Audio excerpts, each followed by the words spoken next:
headsets too. Ain't that important. Yeah. Okay. All right.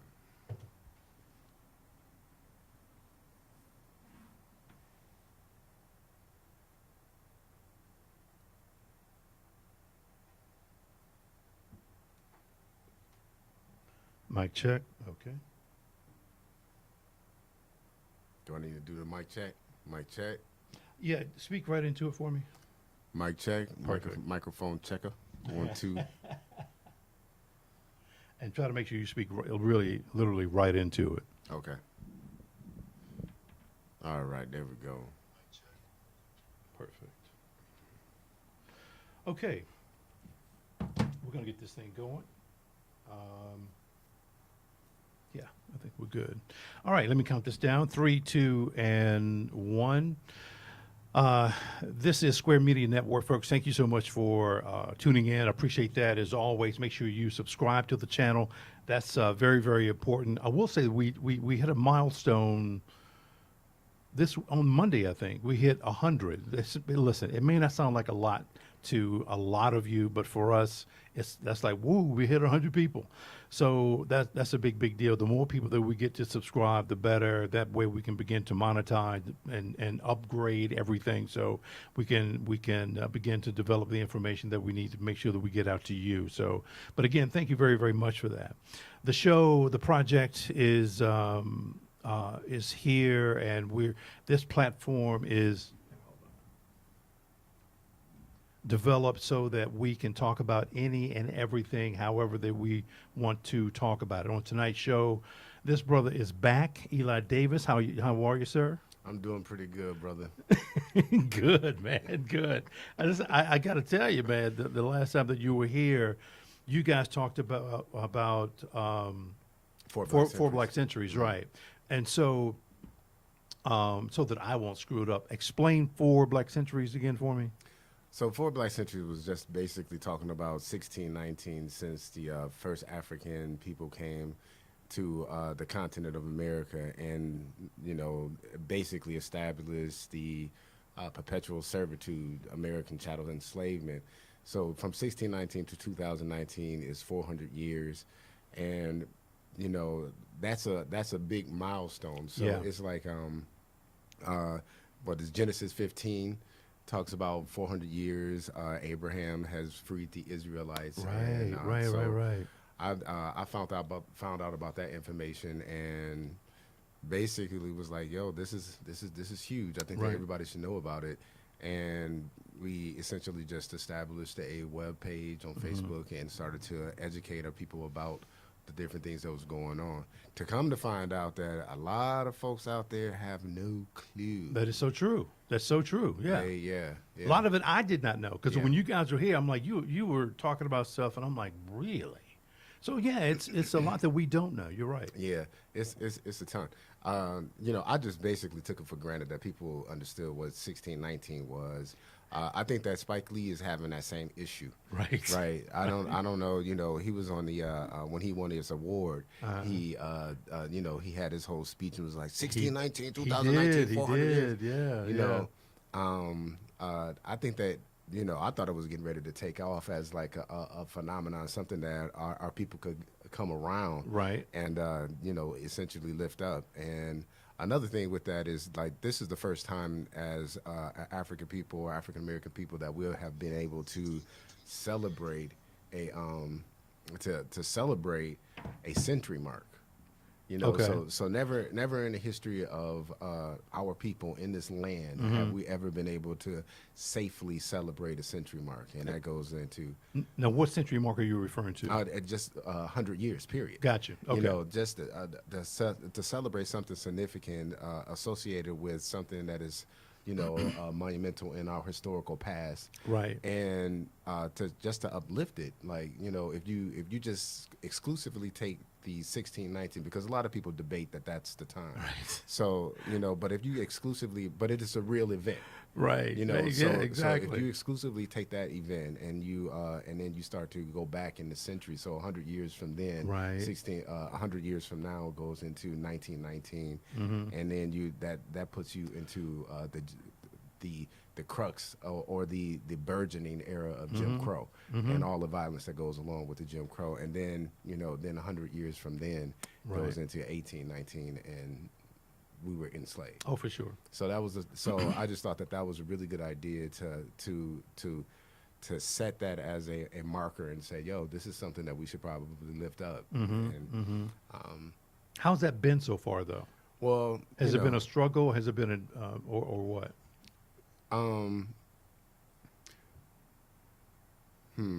You know how you have your followers, right? Like the people that are on with it are on with it. Yeah, if you get it, you get it. Yeah. Yeah. So a lot of people get it, are on with it. Our reach on our Facebook page goes into like 150,000 people a month. Wow.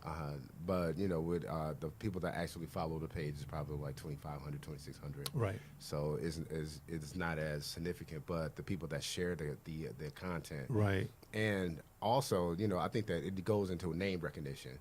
I think that since we've been doing this for several months now, the name recognition is starting to pop up. And people are starting to click on the page and share the information, or either have dialogue under the comment section of it. And that dialogue can be kind of heated. Yeah, I'm sure. I'm sure. Do you get involved with the dialogue at all? Initially. Right. Initially, you got to but so much information comes in there, and I try to pretty much read everything that I put on there. So much information goes on there, and it's just I put 5 or 6 posts a day, and then you have like 15, 20 people commented on 5 or 6 posts a day, and it could be kind of lengthy. Right. So, nah. Right. Yeah. not all the time. Hey, love you, but I'm good. Thanks. Yeah. Because some of the stuff it get a little weird too. Right. It's like, I'm certain. And not only are we supplying information for people out there, we are learning a lot ourselves. So Serena sent me the, I can't remember say TEDx again, but the Teacher Talk. Teacher Talk, right. And you explained a little bit about your background. Could you, and I think you were, just a few minutes ago, you said, hey, I want to explain how I kind of got there. Is that part of it? Yeah, it's a little part of it. That's kind of like, some of the growth. Right. That's part of some of the growth. But I'm an educator, and that's like my second job. So I went into education, and I thought I was getting ready to go in and help save some of these young black boys out here that was doing wrong. And it was like, I came from the gutter, so now I'm doing a little bit better. Now let me tell you how you're supposed to do it. Right. Which goes into the same premise that a lot of people go into, is the savior mentality, which is totally wrong. But it got me into it. So I went into being self-employed, and I was everything was running well. I had a lot of time to myself. So I started to teach in a facility for adjudicated boys, and there I found the passion. So I went in to go get my master's in leadership, and I was working at a school that was it was one of the roughest schools in the city. It was in Milwaukee, and the zip code, and y'all could look up the zip code if y'all want to, is the 53206, where the incarceration rate is higher than the graduation rate. Wow. Right. Wow. Right. Say that again. Where the incarceration rate is higher than the graduation rate. Damn. Yeah, that's something unreal. 53206 in Milwaukee, Wisconsin. That kind of sounds familiar. Are you familiar with Vice TV? I am. Vice Channel. They had a show that was where they followed a school. I'm not sure if it was in Milwaukee or not, but it was when they were. I was just blown away at the trauma that these kids were displaying. Yeah. Outrage or fighting each other. They were fighting the teachers. I'm like, how do you teach? I don't. So again, I'll have to look that up to try to find out what it was. It was so bad. So Barack Obama came to our school, and the day Barack Obama was supposed to come in, we had Secret Service all through the school. They were there for like a week, so it was well known. So the day before he was getting ready to come, we had like a serious riot in which one teacher and a security staff or personnel got ran over by a car intentionally during a big, about 100 people riot. I'm sorry. And you taught at this school? Yeah, where bullet holes were in the window, and I mean, yeah, And when was yeah. this? Oh, this was in. This was in Milwaukee. This was about 5 years ago, 4 or 5 years ago. Wow. Yeah, but Wow. but it had beauty. It had a lot of beauty, and that goes Right, right. that goes back into this whole story. So I was in my graduate class, and they were just giving me a whole bunch of information, a whole bunch of books, and it was the same information that was basically failing our kids. Mm-hmm. And I kept on saying to the instructors, I don't want to pay all this money for the same thing that's currently failing our students. Mm-hmm. I don't want to pay for failure, Right. essentially. Right. Yeah. And so I was put on to by Dr. McMurtry. I was put on by this book by this dude by the name of Paulo Freire. Okay. And it was called The Pedagogy of the Oppressed. And Paulo Freire is a seriously deep dude in education, to the point where he was exiled from Brazil. And he wasn't exiled from Brazil from doing anything but teaching the people what is called a proletariat, the people, the working poor, right? So he was just essentially just teaching these people how to think for themselves, Right. And they thought that they called themselves illiterate and all that, but he was like, no, you're not illiterate. Look at what y'all can do. Sure. You don't know how to read the word like they do, but you're brilliant. So I was just reading that Wow. book. Yeah, I was just reading a book, and I was sitting on the couch, probably, and similar to that green couch over there, truthfully. Right. And I was reading, and I had my own struggles with education. Was held back, used to fight all the time, and all this stuff. So I was just reading this book, and it was just so powerful and so deep. Now, this book was banned, and it was banned in America. They just had a whole issue in Arizona with banning it a couple of years back. And so I was just reading this book, and something just said in out of nowhere, Right. they did this to you. And I tell you, like, it was an instant in which I was one Eli, and then all of a sudden, I was a different Eli. Right. And like the first thing, and I tell the story, it's just so weird, but it's so true. It was to the point where I had to write it down right away. And the first thing that I looked at was my left hand. For some reason, I was reading the book, and I looked at my left hand, and all of a sudden I started to understand a collective consciousness. Right. Ooh. What does it mean to have a collective consciousness? Right. And then to work together to perform something. And I don't know why I started thinking about cells.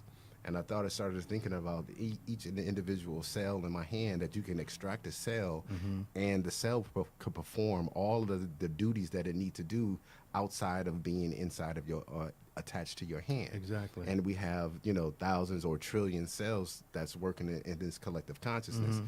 So I started to just like deep dive to understand, because I walked around for about like 2 weeks experiencing the world new. It was like the first time I've ever experienced. Almost like you woke up. Yeah, it was.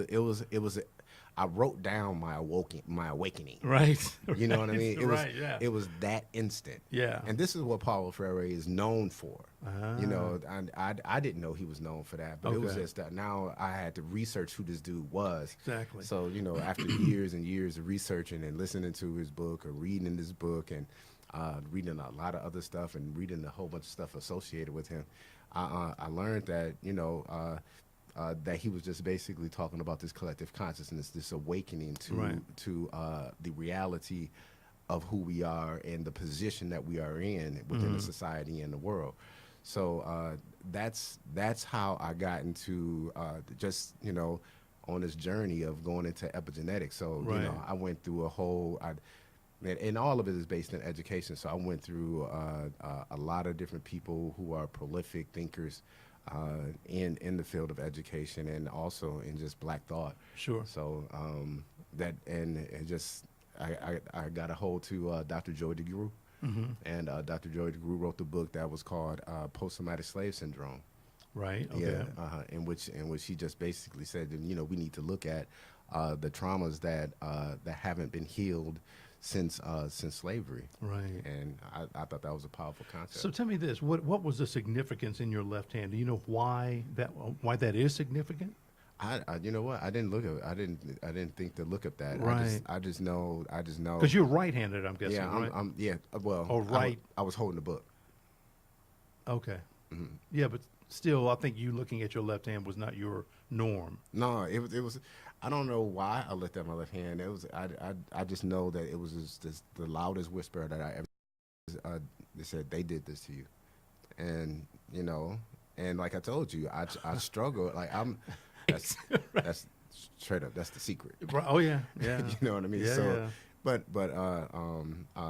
but still having this intellectual depravity, or thinking that I'm like somebody's giving me this that is not me, that's really worthy of this grade. Right. So that was that was a struggle of mine. So I identified it with that made me just say, what really is going on in our educational system. If I'm here, and I was a pretty successful business person, Right. made quite a bit of money at one point. If I can do this, and I'm having intellectual issues with myself, Right. Right.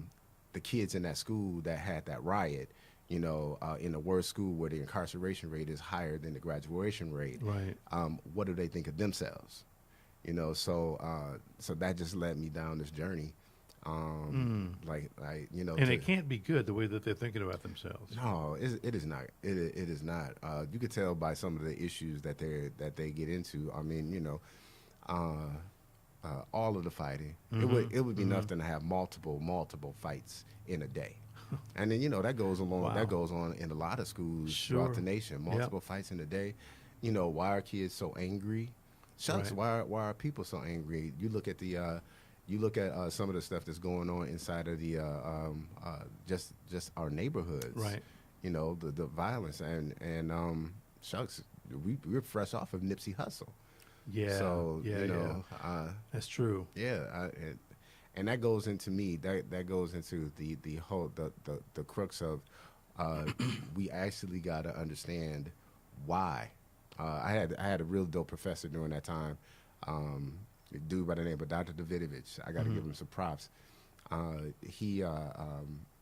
He recognized that I was going through this awakening, Right. and he would like give me different information or something to look at, because he himself, even as a white man, Right. had his own awakening or a spiritual experience or something Yeah. like that he experienced. So Yeah. he recognized it, and and I tell you, I said thank you very much, Dr. Davidovich, but I don't think that I need a white man to guide me through this. Right. Right.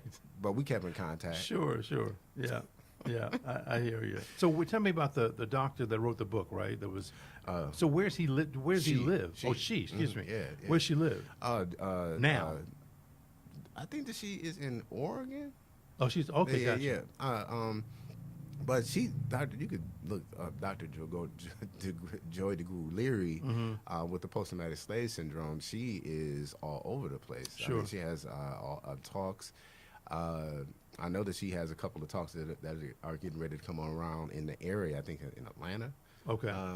But she's amazing. Right. And her she's a clinical psychologist. And Wow. she has her I think her PhD in social work. So and she was just Wow. she was big on she is big on the black culture and like the phenomenon that is happening. Right. And she just came up with this philosophy of like what are we seeing? They have. Right. I like to put it, we can go through the different eras of black existence inside of America. You could talk about from 1619, if we start there, if that's the starting point. Sure. And then you have this enslavement. Mm-hmm. And what is that enslavement? What did that enslavement consist of? Right. a whole bunch of degradation, subjugation, some violence, that, and then you just keep on going. And then you get into this era that is called the Civil War, right? And then the Emancipation Proclamation, and after that was the freeing of the enslaved people. And when you free 4 million people, what do you do with them? Right. You know, and all the traumas that they suffered from child separation to rape to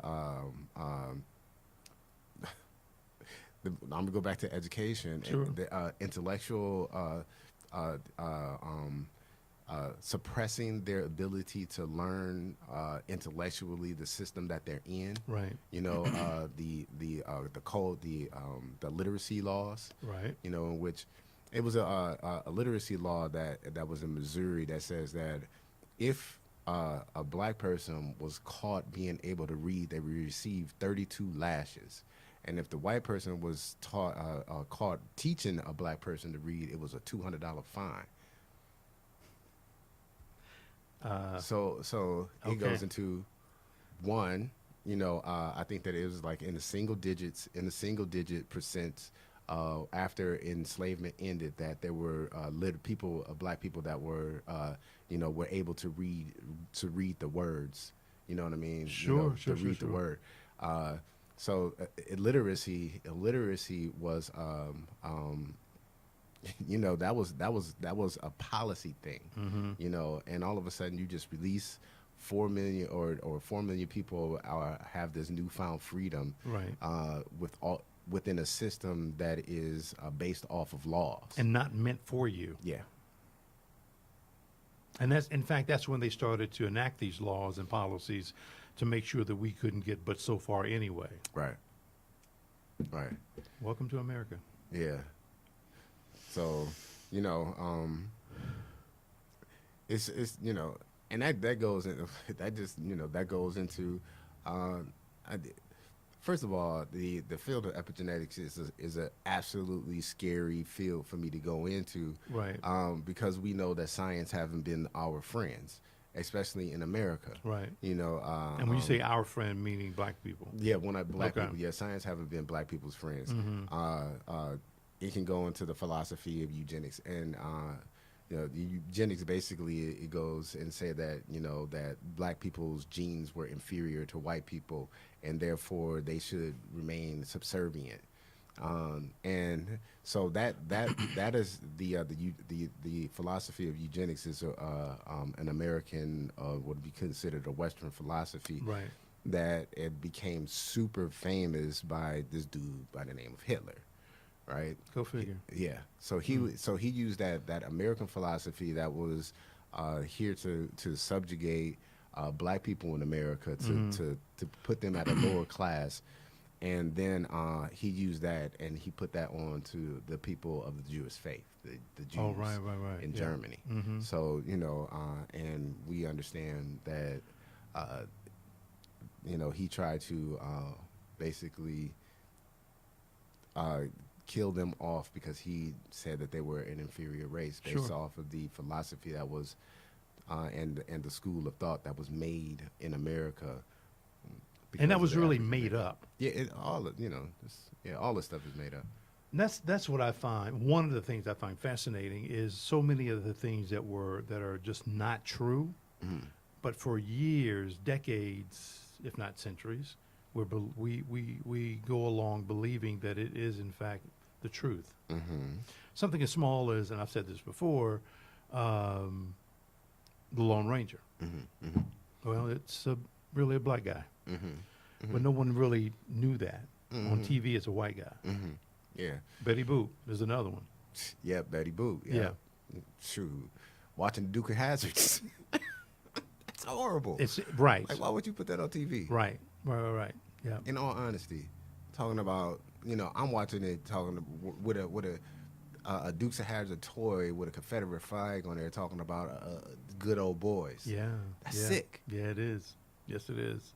So tell me this: your road to epigenetics, and you probably kind of said this already, but where did it start exactly? Or where did you reach the point where you said, where did you reach the point where it hit you? It's like, damn, this is really fascinating. Um, it was Dr. Joy DeGruy. Okay. It was reading Joy DeGruw's book, and Dr. Joy DeGruy. But did she call it that? Yeah, she called it. She spoke it out. Epigenetics. It's Okay. this dude by the name of Bruce Lipton, and then this is just this as a human being inside of an America who had put this black culture, that formed this black culture. What we think of this is this culture. But it was it was Dr. Joy DeGruy in her book, some of her YouTube. She talked about epigenetics briefly, though, but she broke down the whole phenomena of the post-traumatic slave syndrome. So she Right. broke that down. So and I think that she said, this is a lot to research. She said, I've done this. Somebody else need to go ahead and pick this up and start carrying it along. Okay. That just, and I just been curious about it. Right. So I was just reading it a little bit. It was just popping up every once in a while, and I was like, oh, okay. And I was then I came to Charlotte and joined this Charlotte Teachers Institute, and the weirdest thing, I went to one seminar, did a seminar, had to write a curriculum unit. It's like a year-long seminar. I had to write a curriculum unit on there. And then the next year, they had another seminar by one of this dude by the name of Adam Reitzel. He's a pretty heavy hitter biologist in at UNCC. Okay. And he had a course called Epigenetics. It said it was called Epigenetics, nature versus nurture, or something like that. But, Right.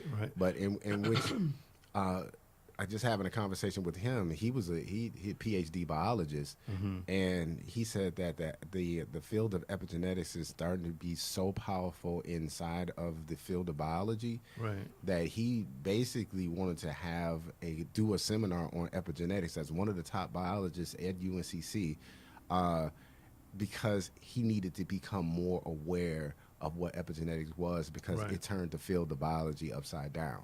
Really? Yeah. So, but let me stop you real quick. So, how new is just the term? I think that it was around in the 1970s, but I think that it started to make movement in the 90s. Okay. So it took a while. Yeah. Well, research and practice, they had to make sure it was true. Right. Sure. Yeah. Yeah. So yeah, research and practice always have a big latency. So Dr. I can never say her name. Joy DeGruy. Thank you very much. Do you think that she kind of laid the foundation in her book talking about epigenetics? I think that she laid the probing for thought. Okay. Okay. Yeah. So I don't know necessarily if she laid the foundation down. Yeah. I can't give you the names of the people who came up with the term, but I do know that it is this one guy by the name of Bruce Lipton, who is one of the people who really got into epigenetics initially. And when he got into epigenetics, because it's like easy to understand, Right. but it's you kind of like, Right. That's what I did when you first talked about it on the Yep. very first show. Yeah. And I'm like, really? Again, I Yeah. was fascinated by Yeah, it. yeah. You could probably sum it up in one sentence, but what is under that is just some amazing data.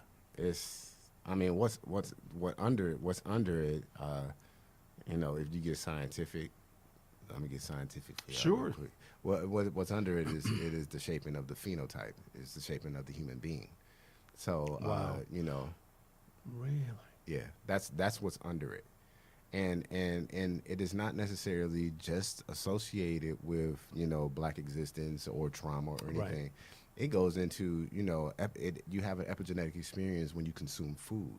Right. And if you right. eat this kind of food that is high in fructose and all that, it can you can have an epigenetic response, and could be one of the precursors to diabetes. Right. Sure. You know what I mean? Yeah.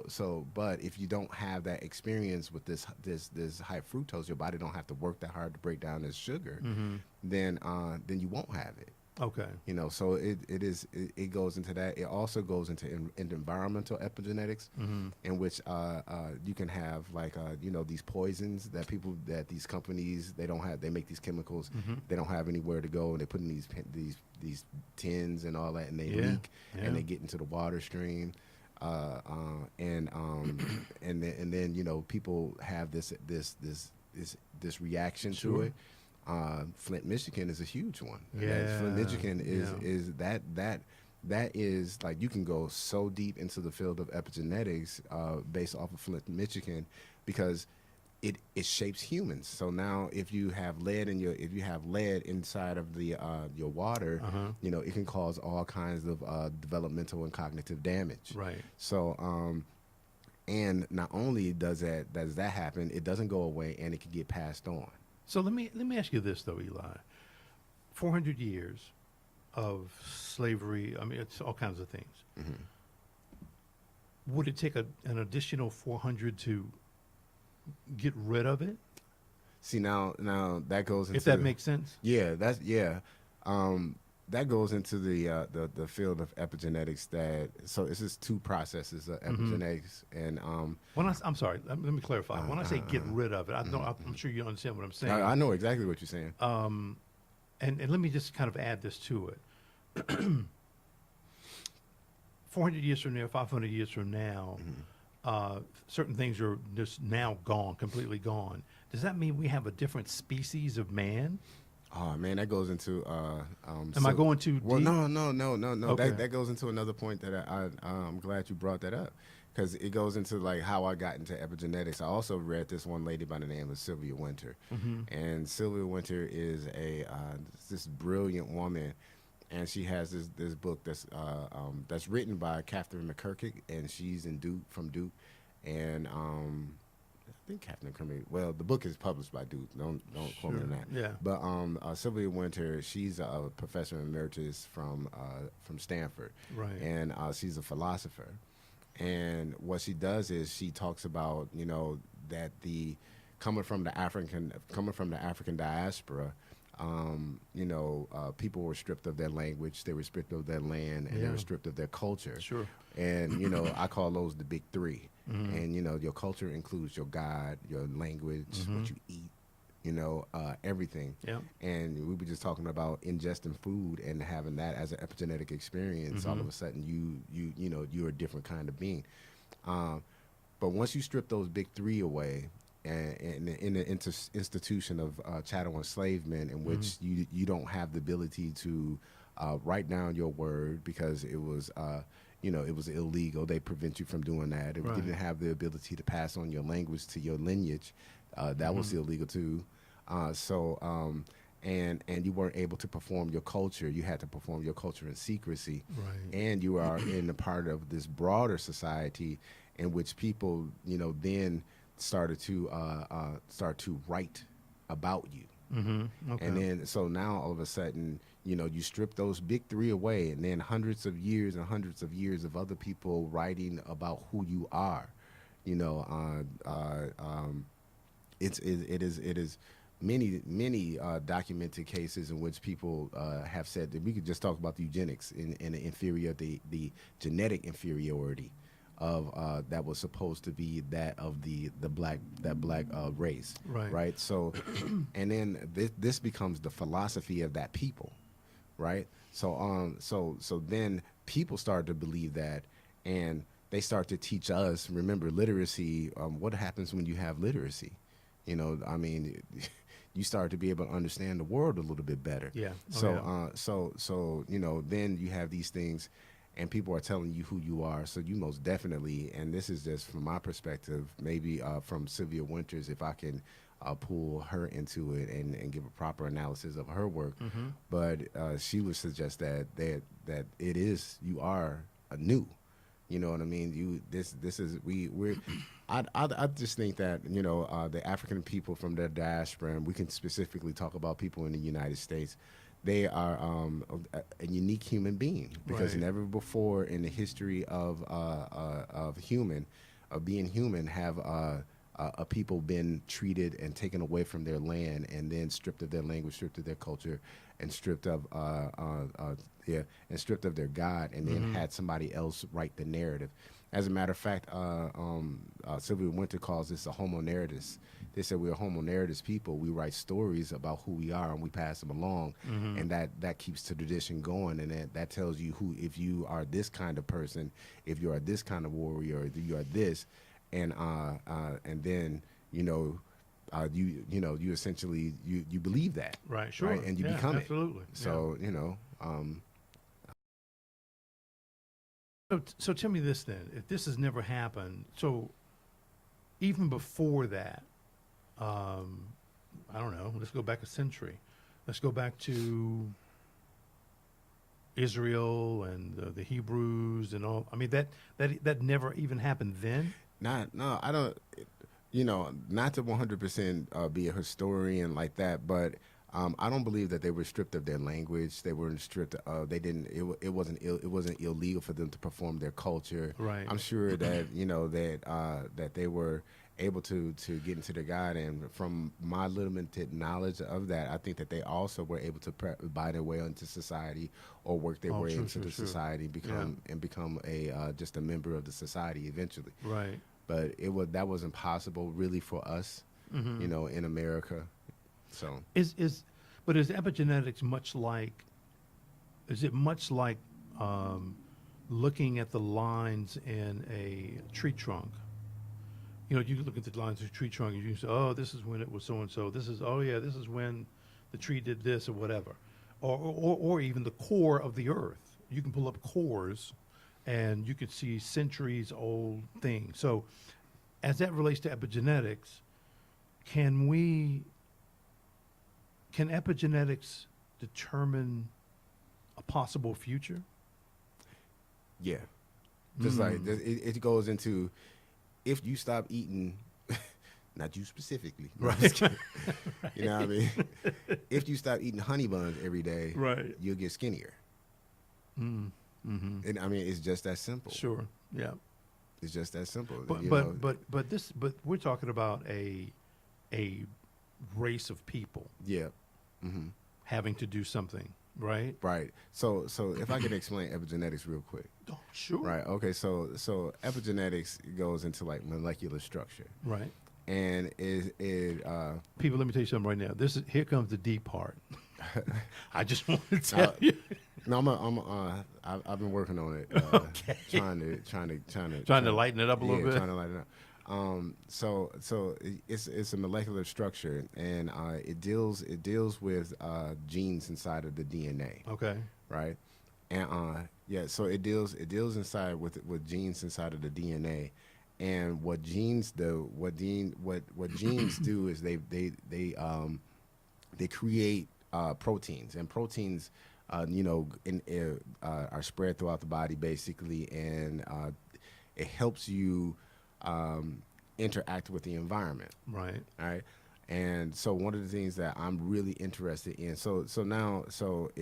I'm interested in trauma, because African American people, Black folks, we didn't experience a lot of trauma since we've been in here in America. Yeah. So and I got to use my hand. So so when you have a traumatic experience, and there's a possibility that this thing that's called a methyl group, Right. that the methyl group can tag itself onto the gene, and it doesn't modify the sequence of the gene. It doesn't change the gene. Right. So the gene is structurally the same, but it's this group that they found out now, and this is the big thing that they found that can tag the gene. And like, say if the gene was expressing itself, kind of just normally, and everything was working fine, and then all of a sudden you have a car accident, and then you're afraid to drive. Well, they say that this stuff that's called the methyl group, and the methyl group will grab onto the gene, and it won't change the gene, but it will modify the way the gene is expressed. So it's one of the things that needs to release from the gene that was created by the gene is this hormone called cortisol. Okay. And cortisol basically is the fight or flight response. And if your expression of the gene is modified, then you don't deal with, you have a harder time, or you have a higher propensity to not to be more vulnerable to stress related things. Okay. You know, you might not deal with stress as well. And if you're not able to, and not, well, the cortisol and having low levels of cortisol, you know, it goes into a whole bunch of things. I had no idea how powerful cortisol was. Right. So if it tags on there and it modifies the expression, and you don't effectively, well, cortisol doesn't make itself that well, and it goes into the stress response gene. And that goes into that one gene that was called the FKBP5, right? and that gene becomes modified, and people are more susceptible to stress-related illnesses. And what is a stress-related illness? You know, it goes into cardiovascular disease, preterm birth, and low birth weights. And you got to ask yourself, what does preterm birth and low birth weights do to the embryo of the child? Right. And it opens up a ton of things that goes into illnesses that can happen in later in life. Okay. It goes into it says diabetes is associated with stress, is a stress related disease. Mental health disorders are a stress related disease. Autoimmune disorders are related to stress related disease. And a lot of these things are we find that African Americans have a high there is a disproportionality based off of the percentage of African Americans. African Americans have a higher rate in almost all of those than white people, if that's the marker. You know what I mean? But white people have the same rate as people in other countries, like countries in like Ghana or Nigeria or something. So we just take those two countries, and they're very similar. So then, but you take a woman that you take a woman and you bring her to America, that she would be okay, but her child will have the same similar the experiences like with the stress related illnesses and things like that as the African American. I mean, that quickly though? That quickly. But I thought it took century. It does not take centuries to establish. That quickly. And a lot of people talk about associated, some of the reasons that I've read associated to like this whole structure of white supremacy and microaggressions that we deal with on a daily basis. You know what I mean? So you know, so it does happen that quickly. So but you know, there's two processes. So if there's a methylation, which the methyl group grabs onto the gene and it modifies the way the genes express, there's also a demethylation, and the now epigenetics is big because of the pharmaceutical companies. Wow. Now if you can make a drug that can target a gene on a molecular level, then you talking about cures. Sure. You know what I mean? So epigenetics is huge Now, in the pharmaceutical company. So let me ask you this: is epigenetics directly tied to African Americans? No, So it's epigenetics. anybody. It's anybody. Yeah, epigenetic phenomena happens. Post-traumatic stress disorder. You know, I know that Dr. George DeGroot took it, the post-traumatic slave syndrome, but it's basically post-traumatic stress disorder. Sure. And post-traumatic stress disorder is one of the phenomena that they look at in epigenetics, or when they're treating, they like to look at it from an epigenetic standpoint. Right. But if there's a methylation process, there's also a demethylation process, and that goes into how do you heal? That goes into healing. Let me ask you this though, man. So the demethylation process, is it? Are they looking into, I should ask, the ability to go in and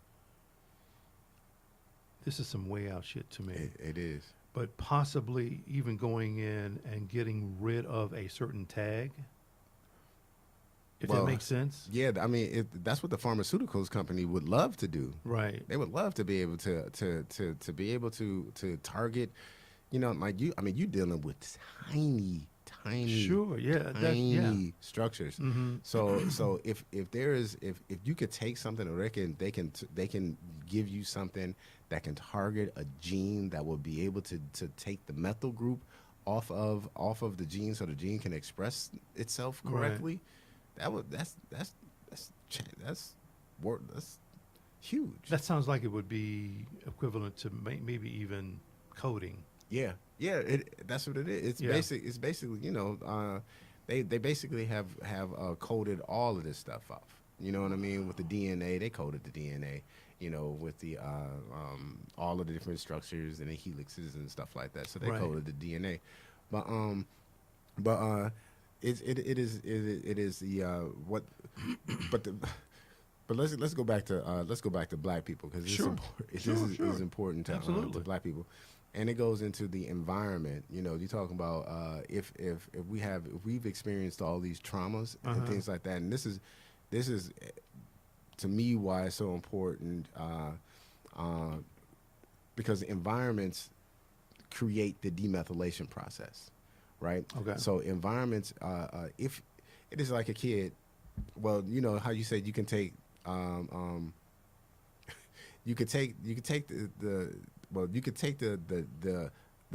nigga out of the ghetto, but you can't take the ghetto out of the nigga, right? Well, that, to me, if you're talking about it from an epigenetic standpoint, right, it is because of the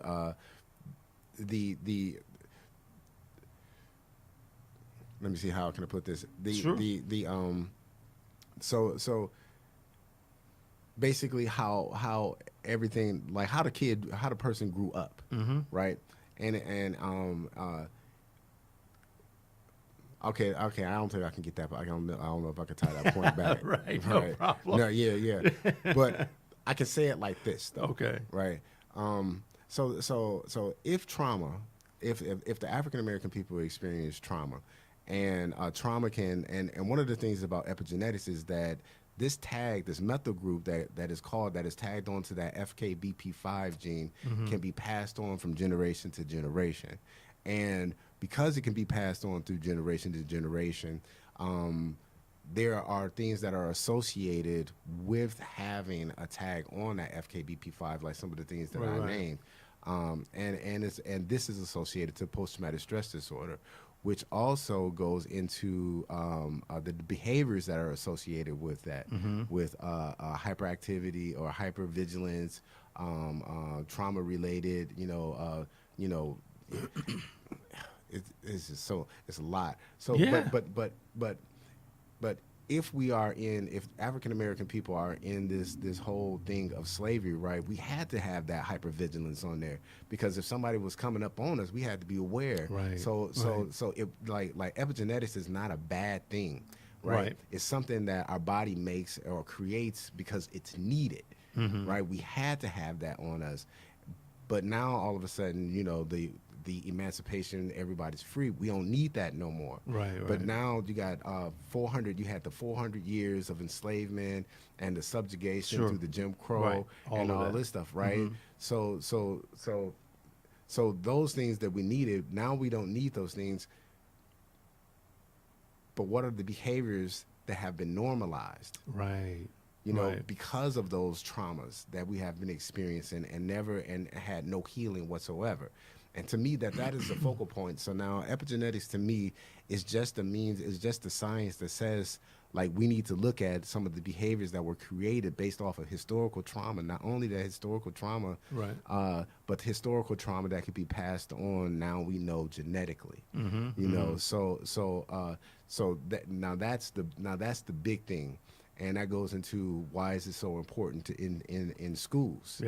So it goes into this whole thing of this redlining, and redlining is just the grouping of black people into neighborhoods. You know what I mean? So now all of a sudden you group Ta-Nehisi Coates did a really good job when he in his article through the Atlantic, a case for the reparations, in which Right. he talked about all of this what was happening, this redlining that was happening inside of Chicago, and you just you get all these people who have had this historical trauma that we now know that can be Sure. passed on from generation to generation, who has have behaviors that have been normalized based off of people who have been raped, Right. beat, Yeah. abused, separated, and we know what happens to a child that has been separated from their mom. All kinds of Sure. illnesses, Absolutely. psychological illnesses, Yeah. and physiological illnesses happen to that child. Mm-hmm. So now you have these people who are been redlined and pushed and have created these neighborhoods, and all of a sudden the normalization of behaviors that are associated with people who have been traumatized have just become a way of life. So let me. Okay. Here you go, Eli. You're able to go in and possibly change this tag, right, or remove that tag. Yep. But that doesn't remove the memories. See the thing is like epigenetics deals with how your body, and I know I talked about the proteins, and epigenetics deals with how your body interacts with the environment. Okay. Like if you're getting beat, you need to if you're running away from the railroad, what is that? Can't we call it? What? Harriet Tubman, Underground Railroad. Oh, yeah, right. So Yeah. you're going in the Underground Railroad. You have basically put yourself into a warlike environment. Right. You know what I mean? It's like you have to, like, you got to be ready to kill. You got to be ready to run. So you need this. You need to be super aware and everything. Lost my point. That's okay. That's Yeah. all right. All right. This is. But yeah, so I could add on to that point though. But you need to be super aware, and So even though the tag is Okay. can be All right. can be well, I'm kind of looking ahead here. Okay. If we can in fact go in and Oh, yeah, I know remove where the I was going. tag, Uh-huh. that doesn't alter their memory. So you still So- could possibly have bad memories. So memory is an epigenetic phenomenon, and one of the things I know, and one of the things I know, and one of the things that they say that they're really looking at epigenetics is Alzheimer's. Ah. Yes. Ah. Yeah. So the thing is what, like, this is real. I'm glad you mentioned this because before you have an experience, you don't have a memory. How does it get into your brain and how does it stick? So Yeah, you have to experience you something. have to experience it. Right. So that's what they really are looking at memory as an epigenetic phenomenon.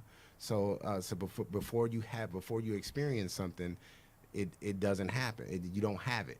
And then where does it map itself out, or how does Right. it? Yeah. So you talked about like a coding and everything. Yeah. So epigenetics is like, it's not a bad thing. Right. We Sure, need sure. epigenetics, Sure, right? yeah.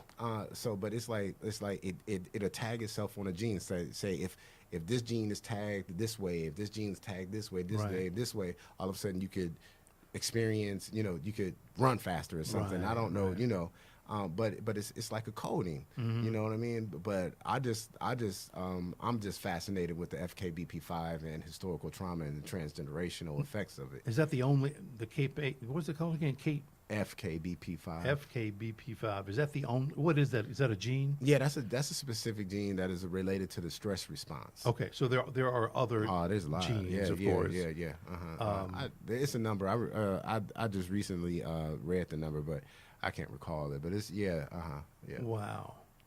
So researchers, I'm guessing, are looking into really how to be able to go in and alter specific Right. tags and genes. And, Right. Yeah. So you talked about the memory. Right. One of the healing things is it is consciousness. Yeah. How to the environment. And that's what this one lady who people can look up is Dr. Rachel Yehuda. Okay. And Dr. Rachel Yehuda does a lot of the research on children of the Holocaust, so and their transgenerational effects of trauma. So she does a lot of stuff with that. So you know, but it's it's pretty deep. Well, But that's one of putting the it pretty mildly. Yeah. yeah, one of the things that how do you heal? It goes into you put yourself in a positive environment. Mm-hmm. I could tell you like one of the most classic cases of having a healing of an epigenetic proportion would be uh, um, uh, Malcolm Little to Malcolm X to El Malik Shabazz, if I'm Wow. saying his name right. Yeah, I think you You know are. what I mean? Yeah. So though that would be epigenetic transformation, and deals with how does your body interact with the environment, Right. but how does your mind interact with the environment as well? So in one portion, he was he was in school and he was doing well, Right. right? And then he had a teacher to tell him that you was nothing, that Yeah. Yeah. you a nigga, so stay in the nigga place. Yeah. Truthfully told, right? He Mm-hmm. wanted to be a lawyer, to say carpenter, right? And then he got into this world in Harlem, Mm-hmm. and then he was this person, Sure. and then his environment changed, It's right? true. Yeah. Even though it was jail, it was he just so happened to be in an environment that was conducive to creating a phenotype that was a Malcolm X. Right, You know, right. a phenotype means that everything that makes up a human being, a specific individual human being, one phenotype. And so that environment created that, and it goes into I'm gonna bring it back to schools. So a lot of the things that we're seeing in schools, these fights, these students not participating effectively and all that. If we change those environments, like if we took that and we spent some money and we created environments that were conducive to healing, and that promoted optimism, that promoted self-awareness, that taught students to be able to control their intrusive thoughts, Right. because of trauma and different experiences that they've done. Mm-hmm. These environments will be the environments that will offer that demethylation process, that Okay. healing, so that things can be expressed, or also give replacement behaviors to the behaviors that have become normalized due to the normalization of behaviors that are associated with different traumas. So let me ask you this. Let me back up a little bit, talk about 4 Black Centuries. Okay. Well, at least some of the things we talked about before, which was destroying the family, attack, demoralize the man, exploit women. That's not easy to do, No. because there's way too much stuff going on. There's way too many tags, isn't it? Yeah, it's way too many tags, and this is an easy one to do. It's now you take a child, right? You take a child and you lock a child up in a cage, and you let that child become an adult in a cage, and you're treating that child abusively. You're whipping that child. You're sexually abusing that child. And this child becomes an adult who it receives the same treatment, and you let that child outside of the cage, the child's gonna have some damage, Yeah, right? absolutely. And now we know that damage can be passed on genetically, Yeah. right? That's true. Yeah. So then all of a sudden, then you take that child and you put that child in a group of a whole bunch of people who have experienced the same thing, even though that they started to learn that they can function within the society. Some of those behaviors become normalized that are based off of the trauma that child have received or the other children have received. It is no different than enslavement. Right. It's the same thing. So it is there is really no such thing as get over that, especially in a society in which white people have had an epigenetic effect as well, Right. because they have normalization of different kinds of things that are related to a psychosis kind of phenomenon. And what does it mean? And this is the honest truth. What does it mean to have a gathering around a body that's being hung? What does it mean to dismember somebody and dismember a human being and keep it as a token, as an heirloom to be passed down from generation to generation? Right. That is in today's terms, in modern society, that will be a psychotic behavior. Yeah. for somebody to do that, to dismember, to hang somebody, and to cut off their genitals, to cut off their ears, to cut off their other body parts, and then to pass them on and have your children there. And they got all kinds of pictures of these of people smiling and you know and just enjoy.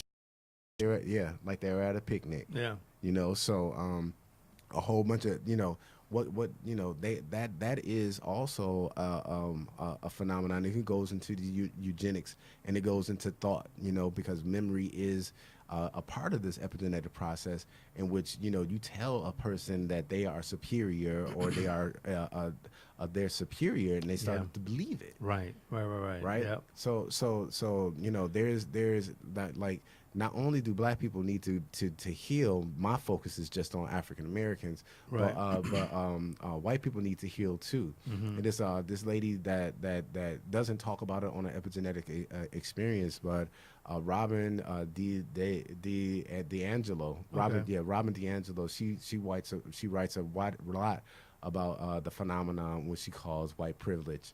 And what causes, and what are the psychological phenomena that cause this notion of white privilege, and what does that mean to be a human being, to believe that you are superior over somebody simply because of the marker of color on their skin. So basically, they believe their own height. Yeah. Yeah. So if the person that would say y'all need to get over that is obviously experiencing an epigenetic phenomenon as well, and they need to be healed. So that's ridiculous. Yeah, but I've heard it before. Yeah, I've heard it before too. Yeah, y'all need to get over that. Yeah, I've heard Black people say that. Mm-hmm. I've heard it too. I'm like, are you crazy? Yeah. Mm-hmm. Mm-hmm. So but anyway. that's just somebody who believe that they're doing well in the moment. You know what I mean? Let them have a crisis. Right. Let them experience some extreme racism. Let them have a Trayvon Martin experience. Mm-hmm. You know what I'm saying? Let them have an experience. A Tamir Rice experience. Exactly. Let them have one of those experiences and see how much they say that, because being Black in America, nobody's outside of that. Right, that's true. Where do we go? What's next for epigenetics? And I feel like it's really just beginning to become fairly popular. Uh-huh. Mm-hmm. I mean, is that a fair statement? I don't know. Everybody I talk to about it don't know about it. So it's still not. It's not even okay. Yeah, but I guess if it's coming to me, then, and I'm expressing it, then it is starting to become noticeable. A lot of people are talking about it. Dr. Joy, it's so many studies out there on on the epigenetic phenomenon, but it is not necessary. There are really no studies on African Americans and the experience of that. So if anybody watching this and they're talking about, and they're interested, if y'all want to study epigenetics and the African American phenomenon based on historical trauma or the experience of enslavement in America, that would be absolutely great. Because it's being studied on Rwanda genocide. It's being studied on the Holocaust. It's being studied on the Dutch famine. It's really being studied on the transgenerational effects of this trauma. So when you say it's been studied, I guess that there's been being a ton of surveys and a ton of how do they? They're taking they're taking people and they're so it's this process. How do you find out that an epigenetic effect is happening? What is the process? Well, they can basically strain it out, put a dye on it, and they have this high tech machine in which they mix it up and all that stuff, and they can see through. Oh man, I wish I had the right terminology. Oh, this is huge. Oh, this is big. So they take blood samples, I guess. Yes. They take blood samples. I was way off the mark. Sorry. Yeah, okay. Yeah. It's inside the DNA. It's in a gene. Right. You know what I mean? So they have to be able to tag it So they have to be able to tag it and to say, well, yeah, a particular phenomena has occurred, and Right. what is this caused, and they could Wow. tell, and they can basically they could wash it off, and then they could digitize it, and they could see where the experience happened because the dye, and I'm hopefully I'm saying this right, Sure. but the dye doesn't attach itself onto a particular portion of the information that they're looking at, Right. so they can see where something is happening. Right. You know Right. what I mean? So that's the process of the epigenetic phenomena, in which it gets super scientific. A lot of the stuff, I'm learning. So Right. Right. it's but it's, yeah, that's how they find it out, man. They just like the strand of DNA. Mhm. They lay it out and they put it under the microscope, and now they put it in a machine, and all of a sudden it can digitize itself, and they can see where these things are happening. Wow. Tell me, you've got a paper here. Uh-huh. What's the paper about? Oh, this is I go to this Charlotte Teachers Institute. It's of events, a tale of epigenetic influence, and the ideas of becoming human. And it just basically talks about what we've been talking about, and Mhm. but it goes more on, it talks about epigenetics, and it teaches students about methylation and demethylation. Right. It teaches students about processes or structures of the DNA. Did you present this somewhere or something? I basically talk about epigenetics anytime I can. No, right. No, I understand that, but I thought you actually presented this somewhere. For CMS, or Charlotte Mecklenburg Schools has a foundation. So the CMS Foundation did a teacher talk. So yeah, That's so okay. yeah, so Gotcha. I did but it was only like 11-minute teacher talk. This is like a 25 page. Just some of the things we talked about tonight, are they in this Yeah, this some of paper? some of the things that we're talking about here, but it just goes into the details. It goes into the 1619, David Moore's book, who that was developing a genome. The introduction to epigenetics is it's it gets really deep. I'm sure it does. Yeah. And it just goes into the rationale, and you can relate it, like partially, like what this would do for me. It was like, okay, so if the epigenetic effect can be transgenerational, it's this phenomena, and we can look at this trauma, and now how do we relate this to our modern day world? Right. And then you start to think about what's happening at the border, and they're these mice, right? They call it agouti mice. They use these mice, right? And then they have they'll have a mouse that's called that would be high groom, right? It would be HG, right? High grooming mouse. So Okay. this mouse would lick her children and care for them and all that stuff. And their Right. children, they lick their children and care for them and all that stuff. So that experiences is transferred over. But if you separate these children, these mice, and then you take them to a LG, a low grooming mouse, and that mouse don't lick them and all that stuff, and then these mice, they have different phenomena.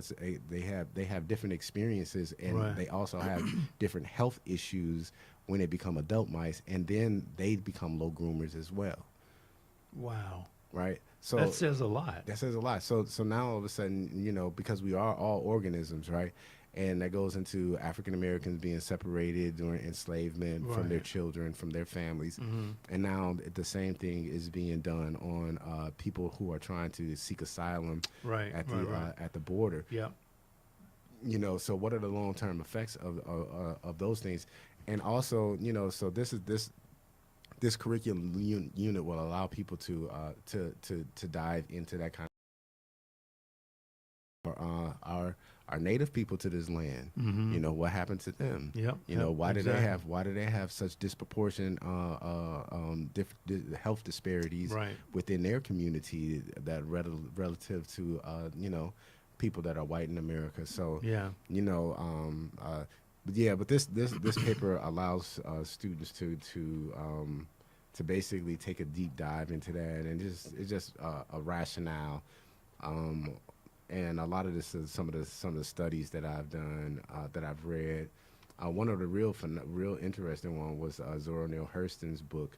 What is the name of that? The Last Black Congo, or the book in which Bakaroon, the story of the last black African, the person from that was interviewed, that was enslaved in America. So she was able to interview him.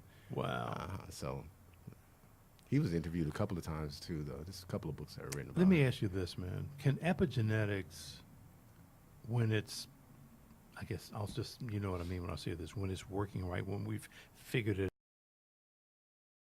reveal truth? Well, epigenetics, well, we already know the truth. The truth has already been revealed, brother. Right. Right. Right. The thing is like what I always tell epigenetics, when I always say is like, we already know this. Yeah, exactly. You know what I mean? None of this information that I'm saying is something that we all don't already know. That is true. This is just Yeah. the scientific version of saying that not only do we know it, and we have this sense because we live the experience. This is the science that explains why we live the experience. So Right. this is something that we know. Right. We know that if you enslave a group of people and then you continually to traumatize them by systems of white supremacy, then you are going to, you're gonna that's self-evident. Wow. So, but the epigenetics just goes into say, well, this is, so not only do we know intellectually and we can hypothesize about this, this is the science that goes along with it. Well, I think it's, I loved it since day one, and that's why I wanted you to come back. Let me ask you these couple questions, man. I won't even, is that going to come up? Yeah. Just going to go right down. So, are you familiar with intersectionality, code switching, and double consciousness? Yeah, intersectionality, basically, multiple phenomena, multiple symptoms, systems coming together. You're talking about intersectionality, being black, female, that's a big intersectionality, Right. Because you're dealing with, the psychological issues or that comes with the patriarchal supremacy that goes with being a woman, and then also you're dealing with the phenomenon of white supremacy that goes with being black. So the Right. intersectionalities, and then if you have a gay black woman, you know Exactly. what I'm saying? So that is a triple intersectionality. Yeah. Yeah. So I'm very. I recently. recently, last couple months, I guess, had a guest on the show, and they mentioned all these things. Mm-hmm. Here again, I'm like, ugh, where the hell have I been? Mm-hmm. But it was fascinating to me. So I bring this up every time somebody comes on the show. Mm-hmm. And unfortunately, most people don't know about it. What was another one? Code switching. Oh Yeah. man, code switching. Oh, so we can even get into like code switching Oh, I because know. because some people say that code switching also still upholds ideas of white supremacy, because why do we have to switch? It's this dude by the name of Rashawn Young. And Rashawn Young, another lady by the name of Geneva Smitherman. Okay. And Geneva Smitherman. And what she does is she said we don't need to code switch. We need to make an environment in which we can be the most articulate, and articulate meaning that we can express ourselves the best. And if we speak a particular way, we won't be able to express ourselves the best if we can't speak the language that we were learning in utero, because that's where language starts. Language starts in utero. Okay, because we hear patterns and all that stuff, Right. and we come out, and then we're birthed into an environment that speaks a specific way, in which we don't learn how to code switch until we get into an environment in which we need to. That's exactly right. And then it's not the best way. We're not as articulate with it. No, we're not. So if we can speak our natural way, then that would be best.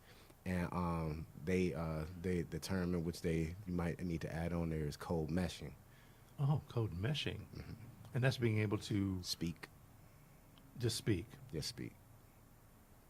If you black and you speak the African American English, Right. you come from that dialect, and you also are in the world of this standard English, Right. then you could just go ahead and just speak. Oh, You mesh could 'em. just I see what you're just saying. mesh them. Yeah, yeah, yeah. Just like it happens all the time, especially with people who speak Spanish. Right. That's true. They can go into speaking English and then speaking Spanish at the same time within one sentence, but it's not looked at as bad at all. No. It's just what they do. Right. Right. But I always say it's not the language that's being demonized; it's the people.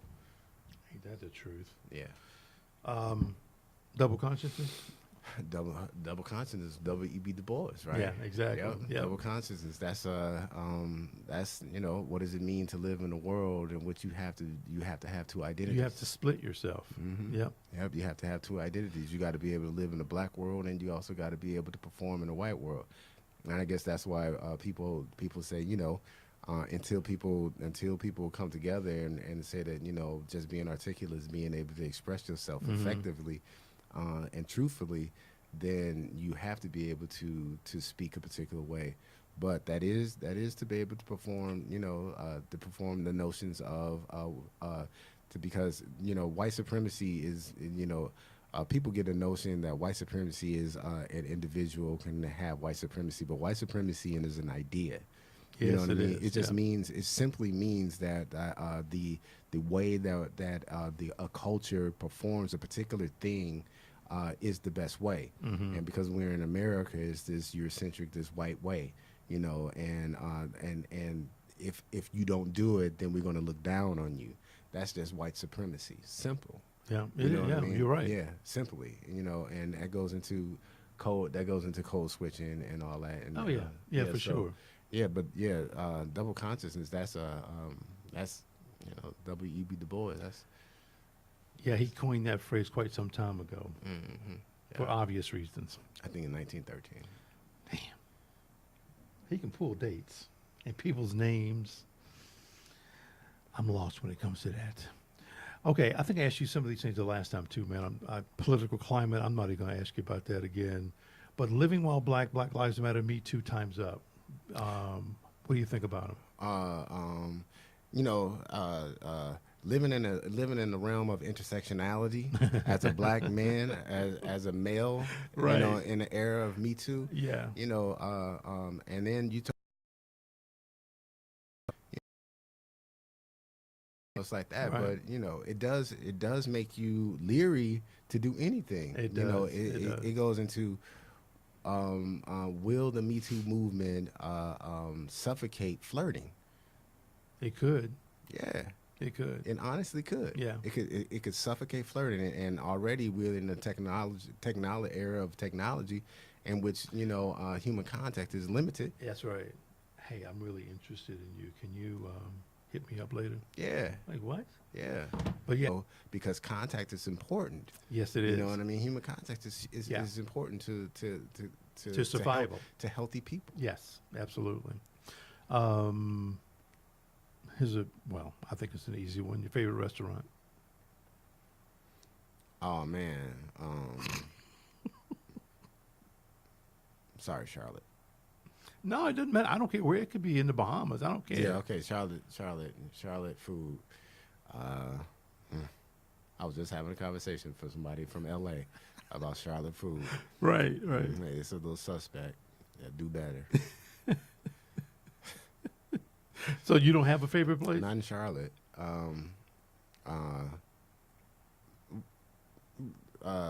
But that's what I'm saying. The Bombay Grill. That would be the place that I frequent the most. That I feel that have the best that's here. consistent food. Yeah, that's an Indian restaurant. What in about Charlotte. anywhere?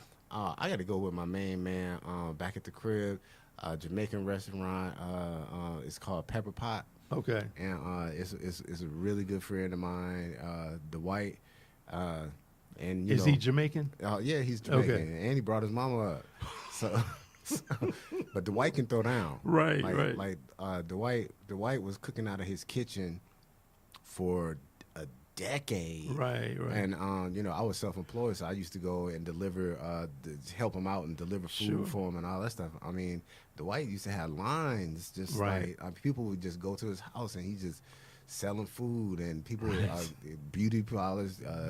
You know, he only cooked like twice a week, and that was his only job. Wow. I swear, like Dwight's. That I was, mean, it was, yeah, yes, yeah, that was good, apparently. yes, Dwight. Yeah, so now he has his restaurant. And that's in Milwaukee or Yeah, what? that's in Milwaukee. Wow. Yeah, in Milwaukee on 41st and Capitol. There it is, folks. What's your favorite place to travel to or visit? Favorite place to travel to? Um, you know, I really like Miami a lot, Yeah. but you know, I'm hopefully I'm, you know, to find another one, but like, Oh, yo, another one. yeah. Gotcha. Yeah. Mhm. What do you think we need to do to make, I said a peaceful place, but Uh, what do we got to do? what do we have to do? Uh, um, Get rid of religion? What do we need to do? stop lying. Yeah, that would be helpful. Yeah, like straight up, Yeah. like stop pretending. Mm-hmm. You know what I mean? To come from a place that's more truthful. I think that, you know, not necessarily. I think that that's what religion attempts to do. Right. But you know, when you have man and money, Yeah. you know, it becomes it gets a little weird. Yes, it does. But I think that if we can stop lying, people can stop lying to themselves. I think that if we make the focal point ourselves and start being truthful with ourselves, you know, So everybody needs to be enlightened, yeah, have an awakening. yeah, then stop lying. Stop lying to yourself. Mm. Yeah. What or who is God? Oh man, I love this question. Yeah, I love this question because I got one. What you got? All right, so I call my God, my ancestors, who are who have come in from this has been taken from their home, Right. shackled in chains, and they have no sexual identity, Right. and they asked me a question. They say, what happened? And I'm supposed to know, Mm-hmm. right? And then they asked me, so what are you doing? And I'm supposed to be working. So is this are you kind of foretelling? No, this is just not, now that's my God. My God makes me do. Oh, God. It's the operational tool. Yep. And Yep. And that is just said, you know, if I'm supposed to study what Right. happened, is the griot, right? You know, you got to Mhm. know the stories, you got to know the histories, Yep. and everything of the people. Story, and I can go all the way down, you know, Right. the Right. different phenomena broadly of what happened, like Lewis Gates. Say, what are you doing? And one of the things is educating the people, and that's why we started the 4 Black Centuries. So educating the people so that they understand that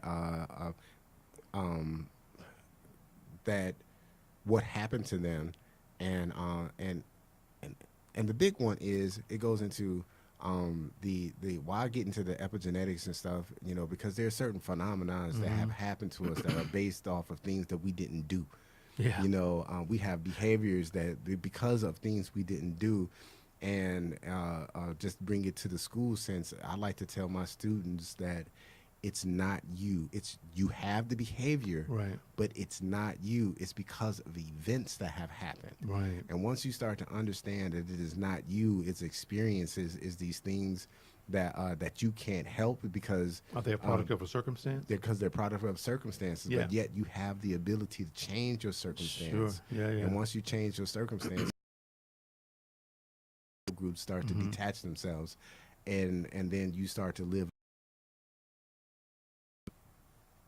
So is that early on in our conversation, you were telling me about your awakening, and you had someone to whisper to you? Paulo Freire. Oh, I thought that was your ancestor. No, Paulo Freire is a Brazilian dude. Right. Yeah. Yeah. Wow. Yeah, Okay. yeah. He's from Brazil, but he helped the people out that he got subjected to some serious poverty, and he went in and he helped the people out from Brazil. And you know that more Africans went to Brazil than they did to the America. Right. So Yeah, exactly. it was black people. Yeah. You know what I mean? It was the brown people. It was the people from the African diaspora, in which he went in and he worked hard, and he had to tell them that y'all are not stupid. Look at what you can do. And said it's two things that we need to do. We need to learn how to do. We need to read the word, and we need to read the world. And right now, y'all are geniuses at reading the world. So we just need to learn how to read this little manuscript. It's funny how we are taught something for years, and we're taught to believe that is the truth, and it's not half the Right. time. It's No. just not. And that's why somebody would tell me, throw at me a verse from the Bible. I'm like, is that really the truth? Are you sure about that? Yes. I'm like, okay, you keep on believing. I'm not sure that I believe everything that's in there. Oh well, my daughter, she was she had some struggles with her mom's side of the family, and it was they were Bible toters. They love, they come from the Bible Belt, Right. and she came, and one time she was like she was crying, and she was laying in bed, and I said what's going on? Right. And she said they're basically using the Bible against me, because she grew up in that family, so she psychologically can't really detach herself from the Bible, Right. So it hurts her that Yeah. they use the Bible from her. So she used the Bible on her, Yeah. and so I was like, well, I mean, what kind of Bible they're using? She was like, the King James Bible. I was like, well, who was King James? Right. So me and my daughter, we went in and we did our research, and Yeah. we really dove in to figure out, historically what was King James. Found out that King James was, he was noted to be a homosexual. He liked men, and also he liked to perform bestiality on dying things. Good old King James. Yeah. Yeah, that's what. But when you tell people that, it was like, well, God touched it, so It's it's okay. good. Yeah, Yeah. I know. It's like, I have yet, and I'm really trying to find somebody to come on so we can really kind of dissect the Bible. Not that I'm looking for some, fire and brimstone bishop. I don't want that. I want somebody who really knows the Bible. knows. Yeah, maybe from a not historical, but what's the thing? What's the term? Word? Would you be interested in an Israelite? Yeah, I would. I Yeah. know somebody. Yeah, a Hebrew Israelite. Mm-hmm.